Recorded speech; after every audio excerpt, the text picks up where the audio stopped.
Good morning, good afternoon, good evening, wherever, whenever you're listening. Thank you so much for making me a part of your day. My name is Lee Parham. You might know me as Lego Lee or Lego Lee 329 from Instagram, YouTube, Patreon, Facebook, Twitter, you name it. I'm all over the internet. And this is Brickology, the study of small plastic bricks, your number one source for awesome Lego podcast needs. And thank you guys so much for listening to the first episode of Brickology last week. I had a blast making it. I've gotten some very good reception, very encouraging reception. The views aren't quite there yet, but you know what? It's my first podcast. I think I made a ton of mistakes. A lot of you ripped me to shreds in the comments because of the mistakes I made. But there's a learning curve with your first podcast. I want to get better. I ask that y'all please be patient with me, because I think this is going to be something special. I really hope this ends up being something special, and I have some great ideas for the future. But speaking of ideas, my ideas for this week's episode kind of got messed up. Well, not really. I messed them up myself, because I had a plan, but then I had to alter that plan because of an event. And I'll explain that in just a minute. But essentially, for Brickology, I'm not going to go into a ton of detail about what I want Brickology to be. I did that last week. We're not going to do that again. But essentially, what I want Brickology to be is each week I examine a different Lego theme or subset or sub-theme of Lego. So last week, I examined sets from Lego Star Wars Episode 1, The Phantom Menace, and I dove deep into the history of not only those sets in Lego form, but that movie and Star Wars toys as a whole, and I just uncovered a lot of history about that theme. That's my goal for Brickology. But at the same time, I would like to keep Brickology somewhat topical, and what I mean by that is, if there's a new Avengers movie coming out or something, maybe I'll do an episode about some sub-theme of Lego Marvel sets. That's kind of what my goal is for Brickology. Now, episode 1 wasn't super topical, but we were pretty close to the release of episode 9. Star Wars is fresh in our minds. So, for example, when Star Wars Season 7 of the Clone Wars comes out here in a few weeks, I'll probably do a Brickology episode about the Clone Wars. I think you guys are getting my drift. I want to keep Brickology somewhat topical. But this week, I didn't really have a topic that I wanted to discuss, so I was just planning on doing a generic Lego theme. And I was excited about the episode. That episode is still going to come out. However, there was a particular event that made me rethink what I'm going to do. So this episode of Brickology, I had already gotten midway through writing my script for the episode that was planned, and then something happened, and I was like, you know what? I need to do something different for this episode. So I kind of changed my plan. Now, Brickology, like any good podcaster would, not to brag about myself, but I've been planning ahead, right? I have episodes of Brickology planned for pretty much the entire month of February. Essentially, I just took the one that was going to be today, and I moved it to my first open slot. So that episode will be coming out here in a few weeks. I'm not pushing back everything else. I'm just moving that one so I can put this episode ahead. And this episode is going to be very topical. It's going to be extremely important to the world and extremely important to me as a fan of this particular thing. And it's actually a harder episode to record. And you've probably, if you've seen the title, you know what I'm going on about. It's no secret. This week's episode of Brickology is about Lego sports. Now, some of you might not even know this, but Lego actually did a pretty large line of sports sets back in the day. They haven't really done too much sports stuff, although there is a very recent set from, kind of this theme. Not really, but there is a very recent Lego sports set. But Lego actually did a really big line of sports sets in the late 90s and early 2000s. And the reason I decided to do this episode this week is, one, it is Super Bowl weekend. So obviously, the Chiefs and the 49ers playing the Super Bowl on Sunday. So doing an episode about Lego sports, it seems right on Super Bowl weekend, although Lego has never done anything NFL based. I really wish they did, because I would go crazy for that, but they have not. But it is still Super Bowl weekend. It's a big weekend in sports, but the main reason I'm discussing this topic today is the absolutely devastating and tragic loss of NBA superstar Los Angeles Lakers player Kobe Bryant and his daughter Gianna Bryant as well. And before I even dive deeper into Lego sports, I need to talk about Kobe and what Kobe meant to me as just a human being. Because, look, I know a lot of people in the Lego community probably aren't as invested in basketball in the NBA as I am. There's kind of this weird myth, I think, that if you're a big Lego fan, you're a huge nerd, which I am. I'm admittedly a humongous nerd. I'm not trying to say I'm not a nerd. But there's, I think, a myth where it's like huge nerds can't also be huge sports fans. Because I'm a huge nerd. I'm obsessed with Star Wars and Harry Potter and Marvel superheroes and Lord of the Rings. But I'm also equally as obsessed with football and basketball and just sports in general. I follow those sports almost religiously. And when I first got into basketball in the NBA, the two players that stuck out to me, the two players that, really got me into the sport and hooked me were one, LeBron James. To no one's surprise, LeBron James. And then, of course, the other one was Kobe Bryant. I first really got into basketball around the year 2008, I would say, and that actually just so happens to be Kobe Bryant's one MVP season. He won MVP in 2008. He was in the NBA Finals 2008. He lost to the Celtics, but then he won the next two championships against the Magic and then against the Celtics the next two seasons. And so my young NBA fandom, I was 10, 11 years old, was watching Kobe Bryant play. And I even had the pleasure of going to a Lakers game in Los Angeles, California at the Staples Center almost a decade ago. It was spring 2010. I went to a Lakers-Raptors game, which Lakers-Raptors is an important game because that's actually a team Kobe Bryant scored 81 points again. I mean, come on, let's just take a minute to really think about the fact that he scored 81 points in a modern NBA game. That's absolutely insane. But the game I got to go to, Kobe Bryant, and just vintage Kobe form, hit a game-winning shot. It wasn't technically a buzzer beater because he didn't, beat the buzzer. There was like 1 second left on the clock. But he hit, I think, a long 2-point shot from the right corner, and it was incredible.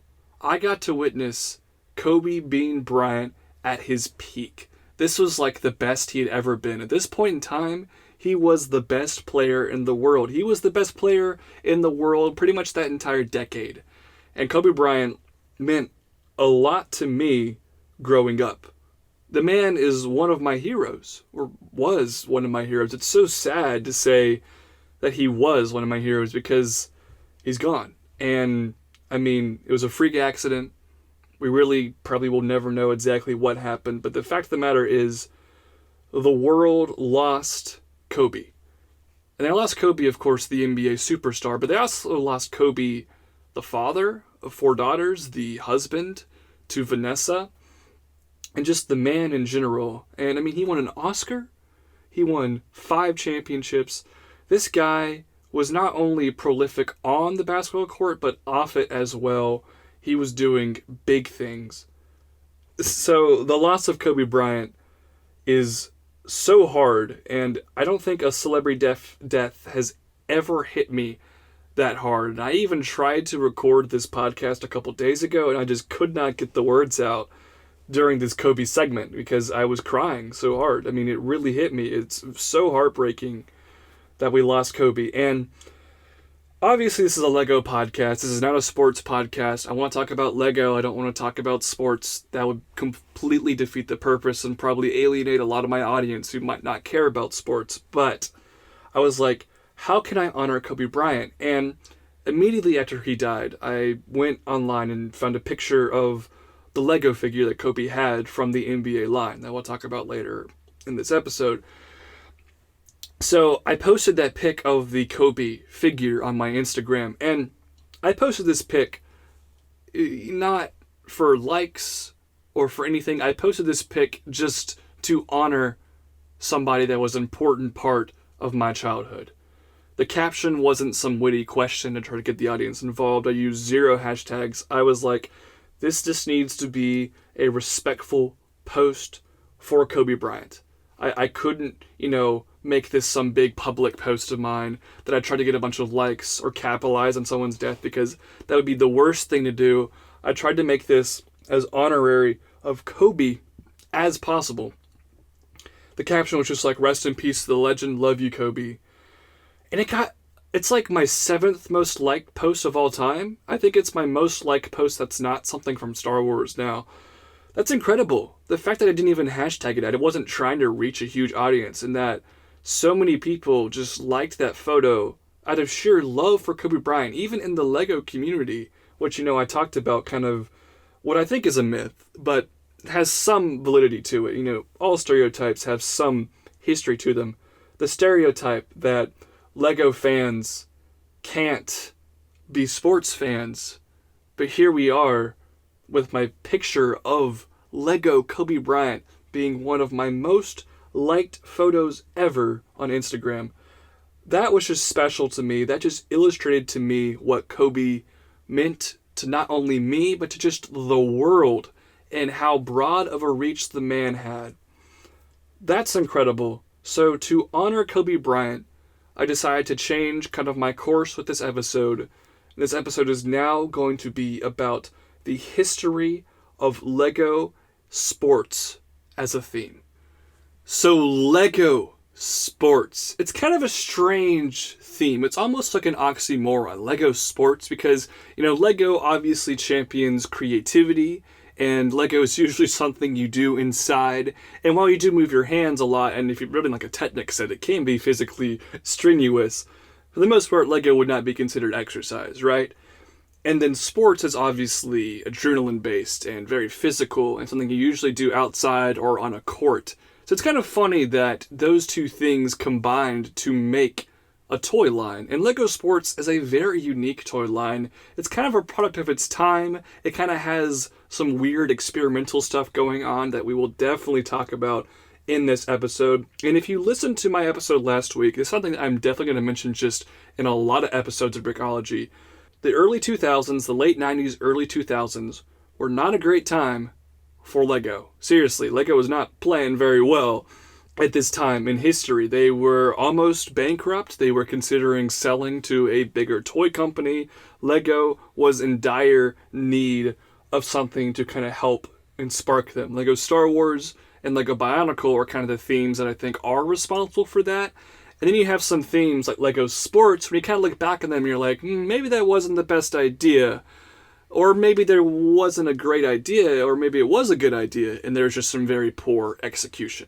Which I think is one of the things that I'm going to talk about in this episode, is the execution of Lego Sports wasn't great, but I think the idea of Lego Sports was great, and I think there are some great components to it. Now, before we actually get into Lego Sports as a theme, we have to talk about kind of the origins of Lego Sports. Now, the first ever sets that were based off of some kind of sporting event, from what my research says from Brickpedia and on Brickset, there were 3 sets in the late 90s, the year 1998, that were actually based off of soccer. Now, these sets were the press box, the television tower, and the paramedic unit. These 3 sets, these sets are more kind of based off of soccer stadium sort of things. It wasn't really based off the game soccer. It was more like, hey, these sets here are supposed to be sets based off a stadium. And there's things that you have in a stadium, like lights and TV stations, and of course a paramedic unit that had like a stretcher and an ambulance.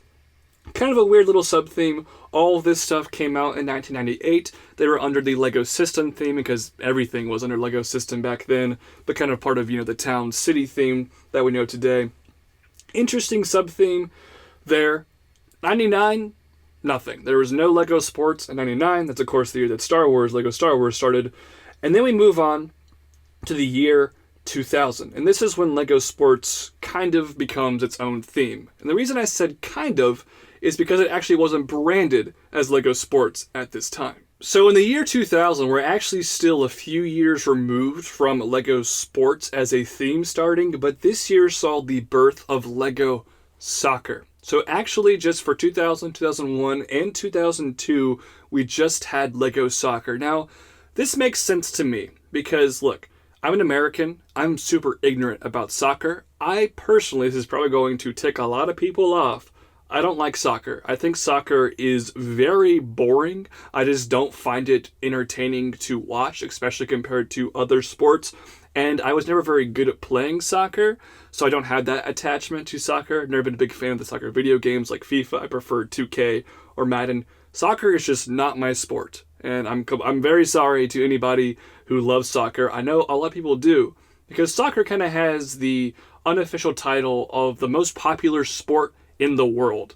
I think that's up for some debate, but it does have that title. Soccer is absolutely huge in other countries. Now, it is growing in the United States. MLS is growing. Charlotte, North Carolina, which would be, close to where I live, is getting an MLS expansion team. I might get a little bit more into it once that happens. But American soccer, it's not considered to even be one of the top 4 sports here. Basketball, hockey, baseball, and football are ahead of it. And of course, we call it soccer here because we have American football. Europeans would call this all football. Now, Lego soccer, Lego football was its own theme for a few years. And the sets were super basic. They were very, very basic. It was things like a goal with the kicker, maybe a team bus. There actually was some US team branded stuff, which is like the only branded stuff that we saw from this theme, maybe besides like some partnerships with, brands like Adidas and sportswear. But for the most part, it was all just generic soccer stuff. Very basic minifigures. Some of the figures actually even had stickered torsos, which I hate, but that was so you could customize the jerseys. It really wasn't a super elaborate theme. However, they did invent a few new pieces. I mean, there were new pieces for the soccer ball, of course. There's a new piece for the soccer goals, which makes sense. But they actually made a very gimmicky set of pieces so you could actually play. There was soccer-like play features with these sets. Now, those pieces, it's like this, I think like an 8x8 plate that was very modified and special. It had like a weird indentation, and then there was a hole in the center. And in the center, you could stick a Technic pin with a weird, like, kind of chair-looking piece that could hold one minifigure, and there's a spring in the chair, and the chair had a slight indentation in it. So when a soccer ball went there, you could hold the soccer ball with this chair piece, pull back on the chair, and then the spring would help to kick the soccer ball, obviously, and you could kick it at the goal and whatnot. And because all these pieces had this slight like curve indentation, whenever the soccer ball would roll towards you, it would always roll towards the player, so it wouldn't get lost. That's kind of cool. That's kind of cool, actually. And it made for this interesting play feature where you can actually play soccer with your Lego sets. And these pieces were very easy to connect to other ones, so you can make a bigger soccer field. And they had small soccer sets, and they had much, much, much bigger soccer sets, big soccer stadium sets. And actually, I think the only soccer set I ever got was the last soccer stadium they made. This set came out in 2006. This is now when this is all being branded as Lego Sports. This set I think was like only available in Europe or something, because I got it when I went to Switzerland in 2008, and I like freaked out when I found this set. It was really like a big event. I was like, oh my goodness, I can't believe I'm finding this set. It was super cool to find this set.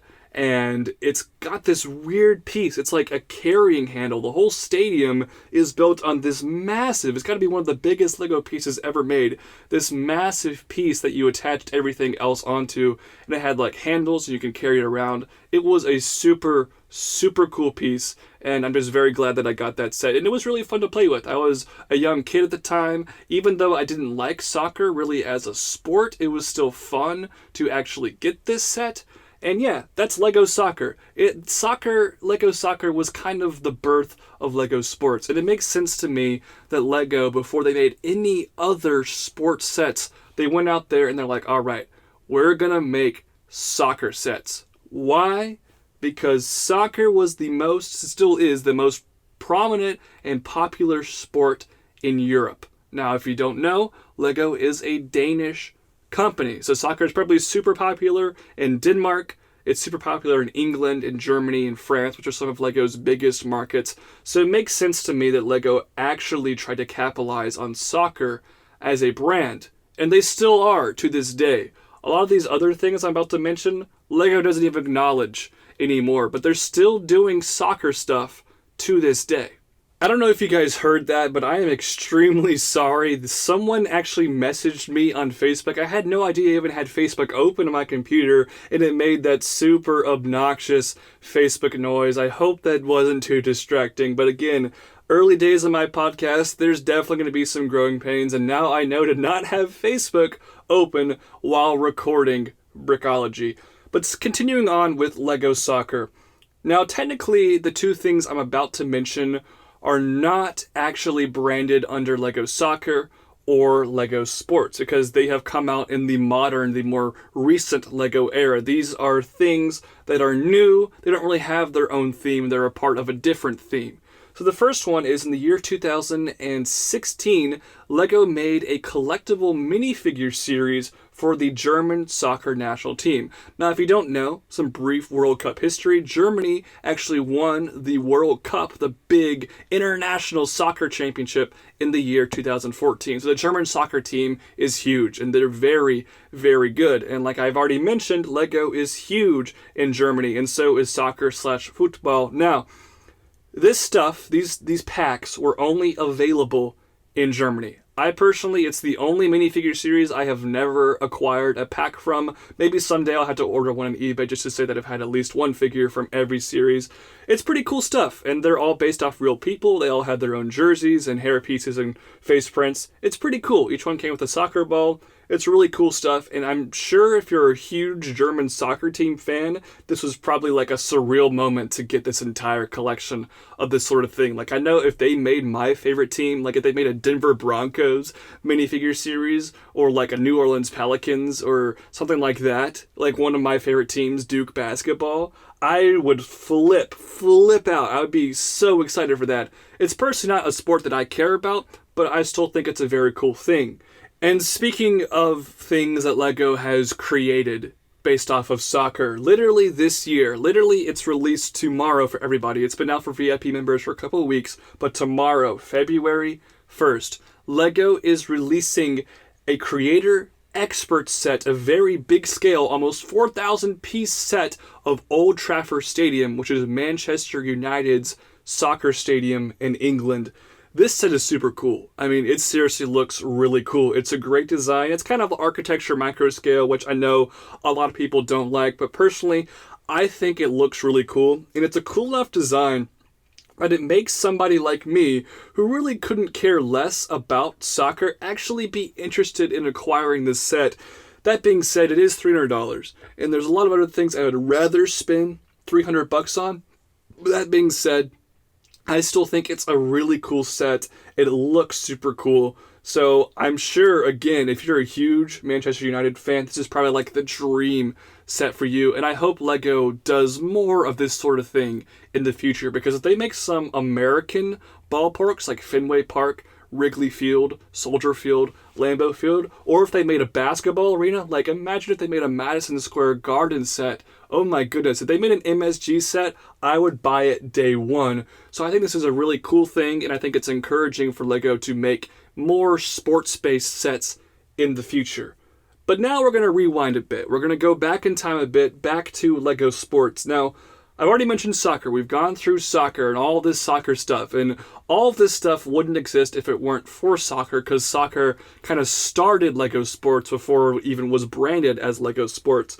But the year is 2003, and LEGO officially adds more sports to their repertoire. They added hockey, they added gravity games, and I'll talk about what that is in just a second, and they added basketball. I'm going to start off by talking about LEGO Hockey. Now, there were 16 sets based off LEGO Hockey that came out in the years 2003 and 2004. And these sets were really strange.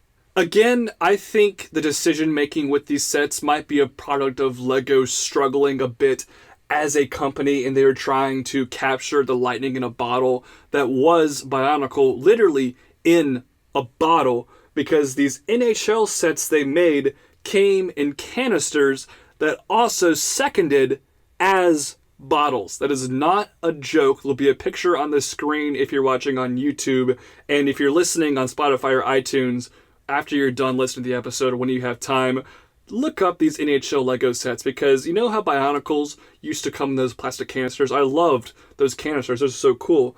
They did the same thing for these NHL sets, but these NHL sets, the canisters had lids that were water bottle lids, and you could fill them up with water and drink out of them. You know, that's just something I always wanted for my Lego sets. I always wanted to be able to drink water out of my Lego sets packaging. Very strange idea.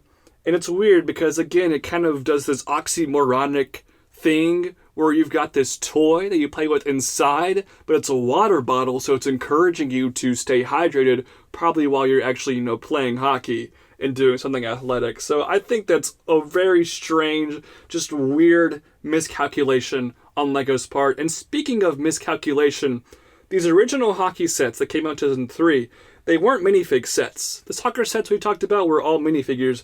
These sets were pretty much Technic based, and they were pretty much just, again, like Bionicles. They actually used a lot of Bionicle pieces, and they were super weird, man. They were just so weird. They didn't look realistic at all.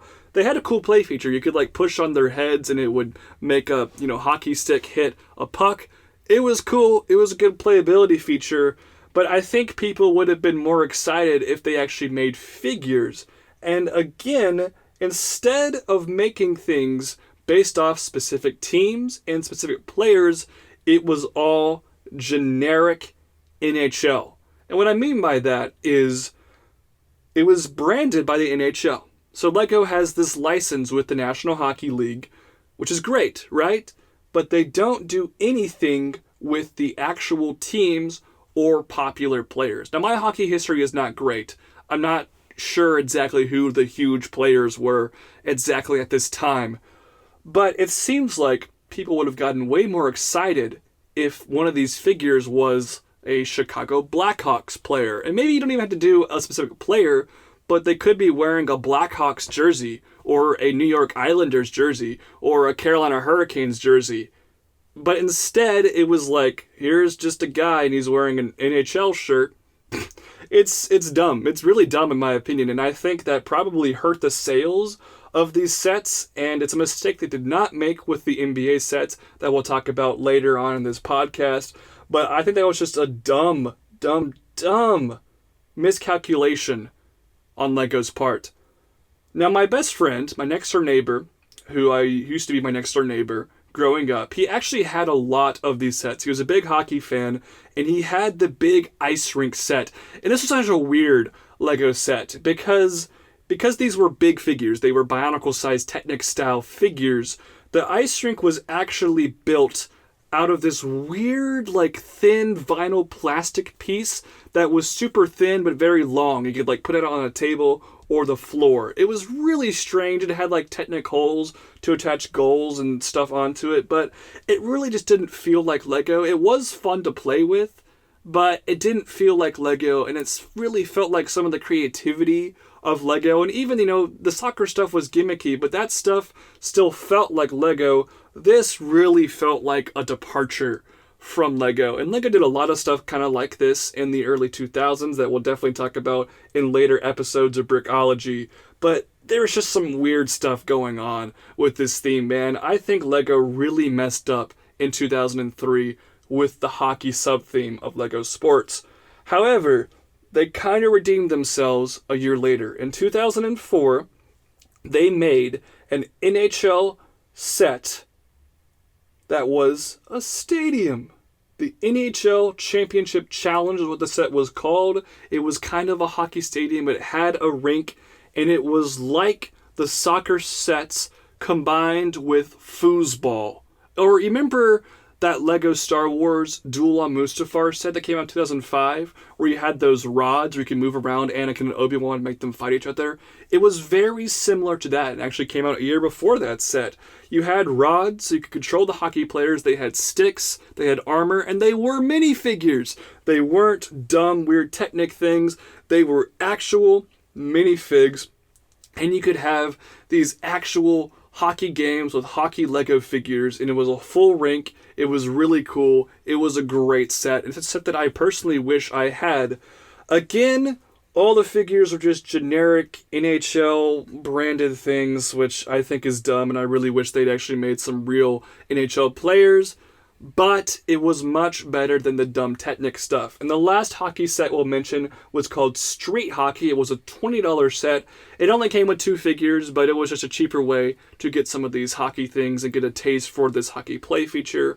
That was a pretty cool set as well. So hockey was a strange theme for LEGO. I'm actually kind of surprised they made hockey, because hockey, compared to some other sports in America, just really isn't as popular. I like hockey. I think hockey is entertaining, but ESPN doesn't cover it that much. It's hardly ever on national television. So I'm kind of surprised LEGO actually committed to a pretty big line of hockey sets. Like the NBA makes sense, but in some ways I think football or MLB would have been a better decision to make sets based on than hockey, and they certainly made some horrible miscalculations with the LEGO NHL hockey sets. So that brings us into the next sub-theme of LEGO Sports, and that was called Gravity Games. Gravity Games, I think, only had about 8 sets. It's the smallest sub-theme of LEGO Sports, and it's called Gravity Games because it's not really based off any specific leagues. It's based off of a couple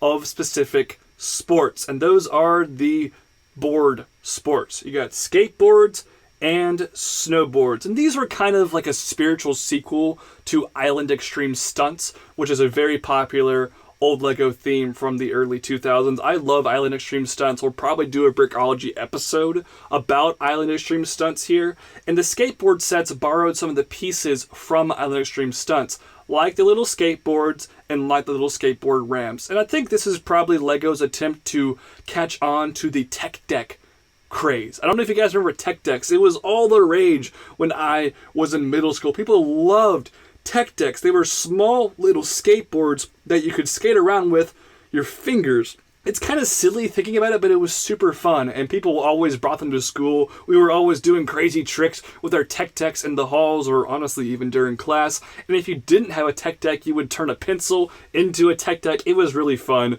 Love tech decks, and I think this was kind of LEGO's response to a very different but another, toy theme in tech decks. They made these skateboard sets, and the skateboards, you could do similar play features like tech decks. They had these big ramps. It was pretty cool. It was pretty cool stuff, interesting pieces, and they also made snowboarding sets. They only made 3 sets ever from snowboarding, and the snowboard was a little bit of a bigger piece.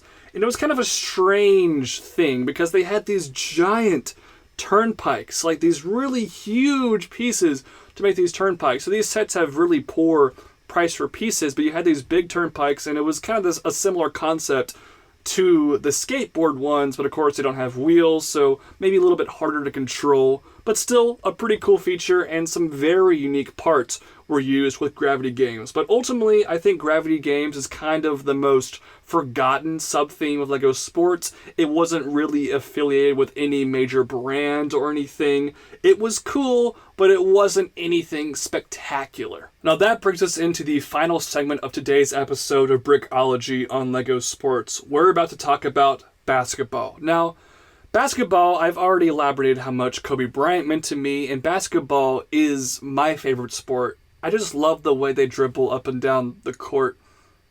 I'm sorry, I had to go there.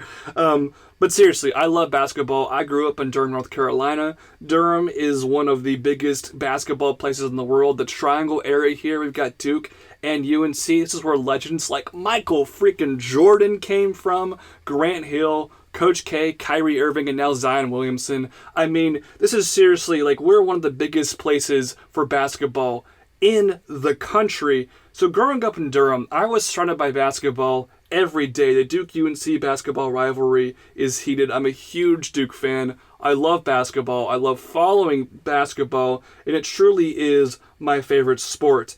Now, unfortunately, I was really young when these sets came out, and these sets actually came out before I really got into basketball. However, in the year 2010, I remember I went on Bricklink, and somebody was selling these basketball sets for a very good deal, and I actually got 6 basketball sets for I think like $30 from one Bricklink seller. And if you're watching on YouTube, you can go all the way back a decade ago and find my video reviews for some of these classic basketball sets. Those videos are horrible. I was super, super young, but it's just kind of nostalgic for me. Now, they made 29 sets based off of basketball, and these sets were kind of like soccer. There were some very generic stuff, and then the rest was actually based off specific things from the NBA. And I love that. They didn't make the mistake they did, like I mentioned, with the NHL sets where it was all generic.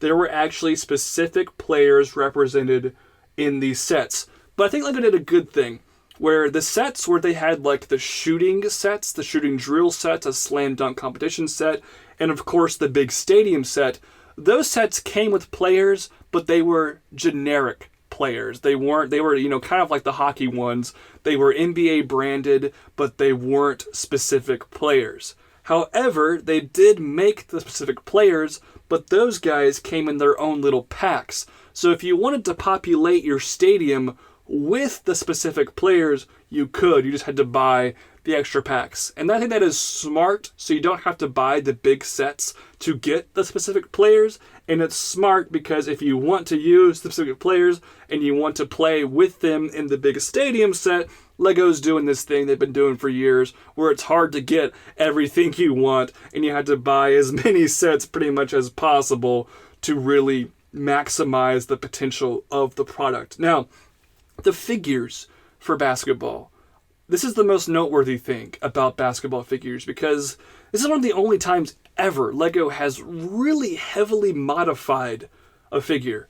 And it's kind of annoying because it kind of makes these figures a little bit less interesting and they don't really fit in with the rest of your LEGO figures because they were so heavily modified. But the reason they were modified was so they could be played with in the basketball court sets.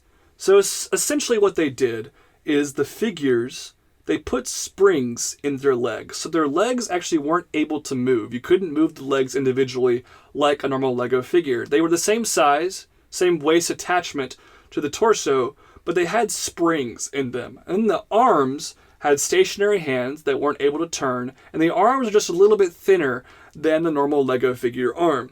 So what you could do is take that soccer ball piece that's now been turned into, of course, the basketball piece. You could put the basketball piece in between their very skinny arms, pull them back by the head, and because they had springs in their legs, when you pulled them back and released, it would actually shoot the basketball. And you could aim that basketball at the goals in the bigger basketball sets. So again, like the soccer sets and even like the hockey sets, it was a very gimmicky play feature, and it definitely hindered the figures, but it also made for a very unique style of figure. And speaking of these figures are actually kind of important when it comes to race in LEGO sets. That's something, I don't want to make this big political race issue thing, right? But this episode has to touch on the fact that before the year 2004, so 2003 is actually the last year of this, every LEGO figure pretty much in any set was yellow. I think the only exception at this time was the Lando Calrissian figure that came with the original Cloud City set, and then Snape in the Harry Potter sets had like a weird glow-in-the-dark face, but that's for another episode.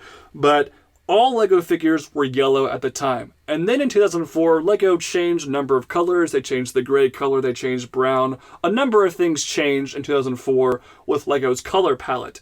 One of the most notable changes, though, was they made the switch from yellow heads in licensed themes. So for characters based off of something real, they made them no longer be yellow and fit in with the rest of your LEGO collection. Those figures were now flesh tones, which I think ultimately, I know a lot of classic LEGO fans don't like this decision. I think ultimately it was for the best and it makes them more realistic, and they've been doing that for a decade and a half and even more now. So I've gotten very used to it.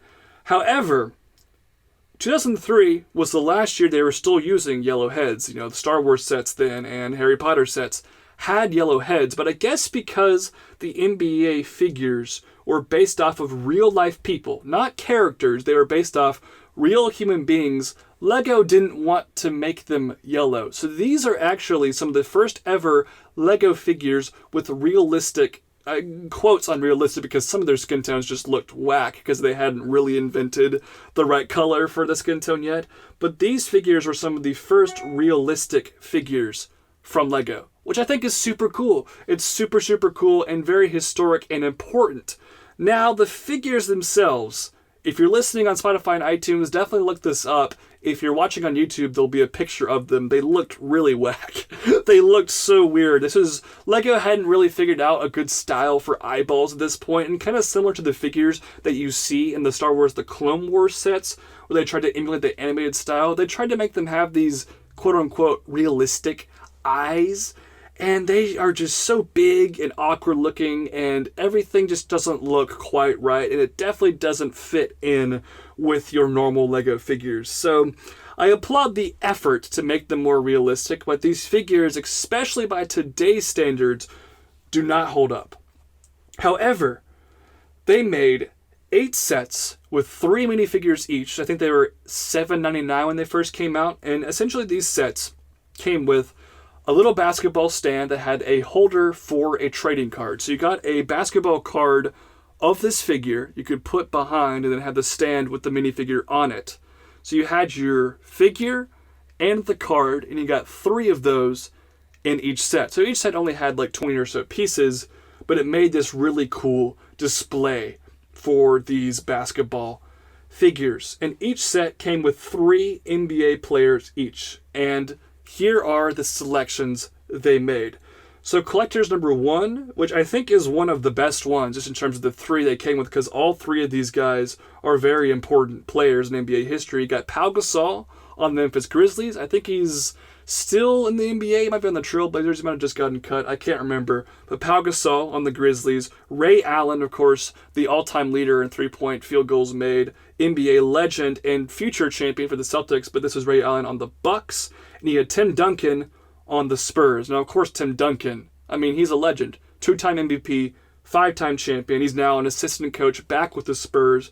You had Tim Duncan on the Spurs. That, I think, was one of the most complete sets they made of any of these 3 figures. Love that.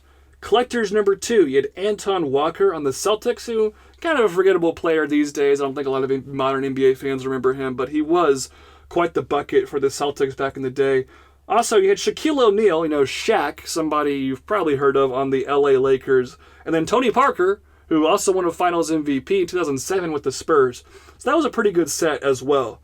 The next set, I think, is another one of the best ones. You had Dirk Nowitzki, who just retired last year. He played 20 years for the Dallas Mavericks.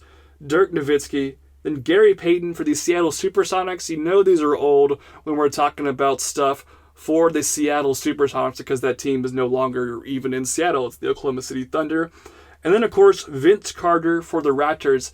I think Vince Carter is the only player on this entire list that is somehow, some way, still in the NBA. Dirk Nowitzki retired last year, but Vince Carter, the man is 43 years old. He's still playing on the Hawks. He's the only player in NBA history to play in 4 decades. He played in the 90s, the 2000s, the 2010s, and now he's even played in a game in the 2020s. That man is a warrior. I cannot believe he's still playing in the NBA. And of course, when he was on the Raptors, this was like peak Vince Carter. And those classic Raptors jerseys that LEGO recreated with this particular figure. Love those Raptors jerseys. One of my favorite jerseys in NBA history. The next set we had Tony Kukoc for the Bucks. I honestly had to look at this guy. Not super familiar with him. No idea if I pronounced that name right. Not a great player. But then the other 2 in this one, we got Jason Kidd, who is now an assistant coach on the Lakers, I believe. He won a championship with the Mavericks. Great player. Love Jason Kidd. And then the third guy that came in this 4th pack was somebody known as Kobe Bryant. Yeah, so back to Kobe. This is Kobe's Lego figure. Kobe actually also had a promotional poly bag where you could just get Kobe without all the other accessories on their players. But this did come with Kobe Bryant. This was the set that came with Kobe Bryant. Unfortunately, I don't have this set. I have 6 out of the 8, and I'm missing the one that had Kobe, which really sucks. It really, really sucks. I wish I had this Kobe figure. I'm probably going to have to go on eBay and purchase him. And this is Kobe, of course, for the Lakers. He didn't play for anybody else with the Lakers. But this is Kobe wearing number 8, which was his number for the first 10 seasons of his career. before he switched to it. I think his more iconic number that a lot of people from my generation associated with, and that is number 24. Both numbers, of course, are retired by the LA Lakers.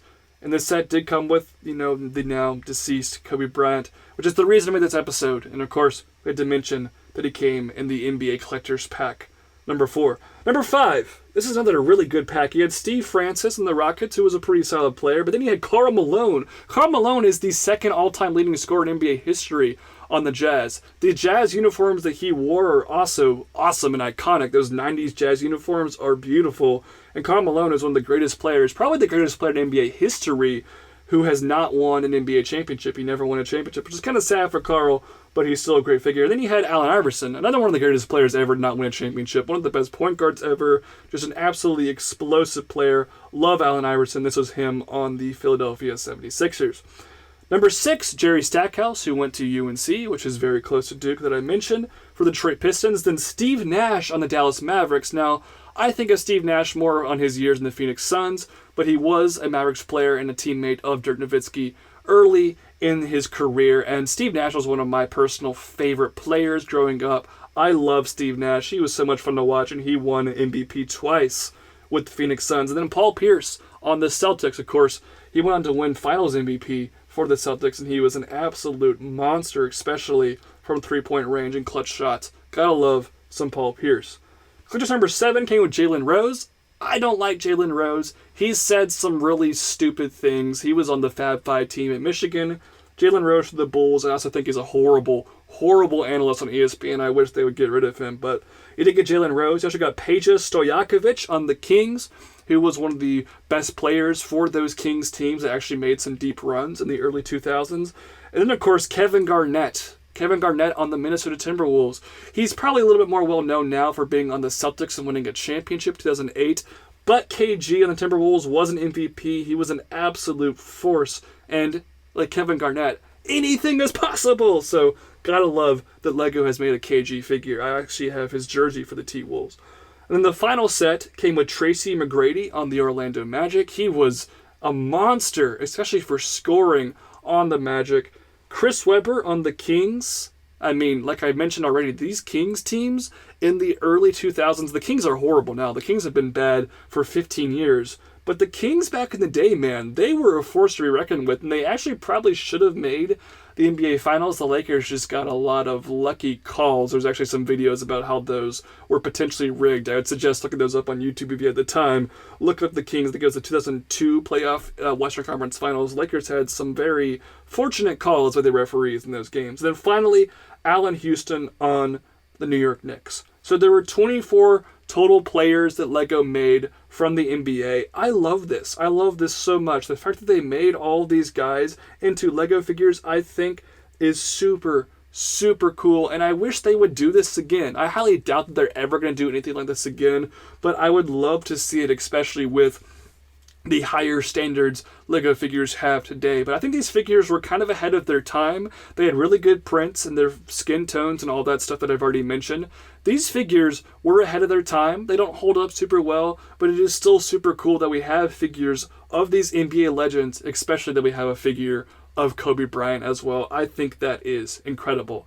And finally, for the NBA, we had, I think, the best set that LEGO Sports ever produced, and that's the big NBA stadium. Already mentioned how this works, but it was a very big NBA stadium, and of course you could populate it with your favorite players if you got the extra packs. And this set was voted on by my fans on Instagram as the best LEGO Sports set ever produced, and I personally would have to agree. This, in my opinion, is the number one LEGO Sports set ever made. So there you have it. That is LEGO Sports. Thank you so much for listening to this episode of Brickology.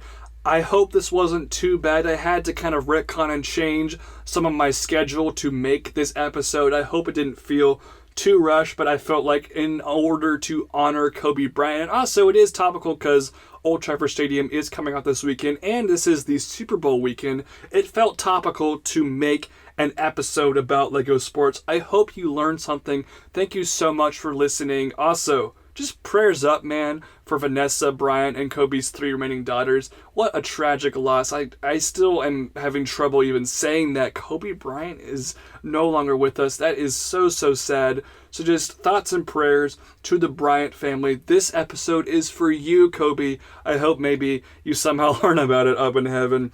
Thank you guys so much for listening to this week's episode of Brickology. And while you're at it, please check me out on Instagram, Facebook, Twitter, and of course YouTube. You can follow me on all of those pages and maybe even consider becoming a Patreon supporter.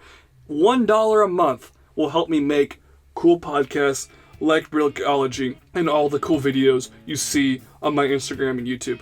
Thank you so much for making it a part of your day. This has been Lego Lee 329 from Brickology signing off. Peace out, y'all. I'll see you guys later. Bye-bye.